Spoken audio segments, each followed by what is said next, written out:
Step into the haunted streets of early 20th century New Orleans, where a shadowy figure known as the Axeman unleashed a reign of terror that still sends shivers down the spine. In this chilling tale of unsolved mysteries and eerie jazz notes, we explore the gruesome legacy of a killer who vanished as mysteriously as he appeared. Welcome to the dark, fog-filled alleys where fear was the only constant. Stay with us as we uncover the terrifying story of the Axeman of New Orleans. The Axeman of New Orleans 1918-1919. In the shadowy streets of early 20th century New Orleans, a figure emerged who would become one of the most infamous and terrifying criminals in the city's history. The Axeman of New Orleans was a serial killer who terrorized the city from May 1918 to October 1919, leaving behind a trail of blood and mystery that remains unsolved to this day.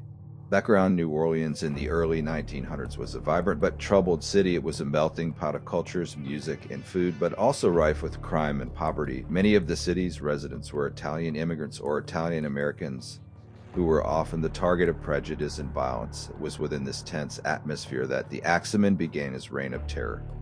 The murders, the Axeman's attacks were particularly brutal and seemed to follow a pattern, yet the randomness of his victims added to the terror. He would typically break into homes at night by removing a panel from the back door, a method that allowed him to slip into the house silently. Once inside, he would use an axe, often taken from the victim's own home, to bludgeon them, sometimes as they slept.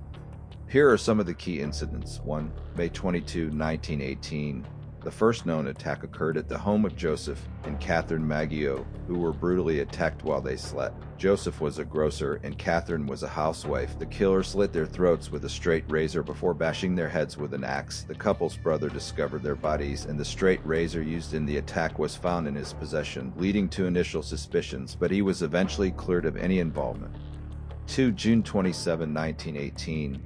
Louis Bazumer, a grocer, and his mistress Harriet Lowe were attacked in the early hours of the morning. Both were struck in the head with an axe. Louis survived, but Harriet died of her injuries. The police initially arrested Louis, suspecting him of the crime, but there was no concrete evidence linking him to the attack. 3. August 5, 1918. Mrs. Anna Schneider, who was pregnant at the time, was attacked while asleep. She was struck in the face repeatedly with an axe but survived the assault.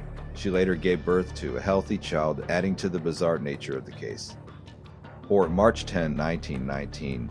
The most high-profile attack involved an Italian grocer named Charles Cortimiglia, his wife, Rosie, and their 2-year-old daughter, Mary. The Axeman entered their home and attacked them while they slept. Rosie and Charles survived, though severely injured, but little Mary was killed. Rosie initially accused a neighbor, but later retracted her statement, leaving the crime unsolved. 5. March 13, 1919. Just days after the Cortimiglia attack, a letter was received by the local newspaper, purportedly from the Axeman himself. The letter was filled with taunts and threats, claiming that he was a demon from the hottest hell.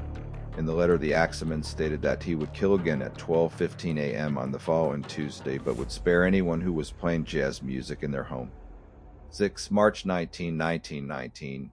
The night described in the letter came, and New Orleans was alive with the sound of jazz. Dance halls were filled to capacity, and homes throughout the city played music. True to his word, the Axeman did not strike that night, further deepening the mystery. 7. August 10, 1919.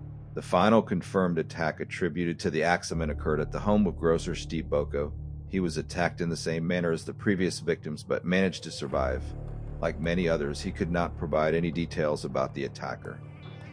The Axeman's letter, the letter which became a sensation in the media, is one of the most bizarre aspects of the case. It was published in full by newspapers and is believed to have been genuinely written by the Axeman, though some speculate it might have been a hoax. The letter's content combined taunts, threats, and an odd admiration for jazz music. The idea that playing jazz could ward off the killer captured the public's imagination, and the entire city seemed to join in an effort to avoid becoming the next victim.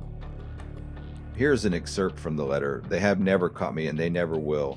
They have never seen me, for I am invisible, even as the ether that surrounds your earth. I am not a human being, but a spirit and a demon from the hottest hell. I am what you Orleanians and your foolish police call the Axeman. Now, to be exact, at 12:15 earthly time on next Tuesday night, I am going to pass over New Orleans. In my infinite mercy, I am going to make a little proposition to you people. Here it is. I am very fond of jazz music, and I swear by all the devils in the nether regions that every person shall be spared in whose home the jazz band is in full swing at the time I have just mentioned. that's a wrap for today. Thanks for tuning in. If you enjoyed this, don't forget to drop a comment, and hit that subscribe button on our YouTube channel. Stay tuned for more.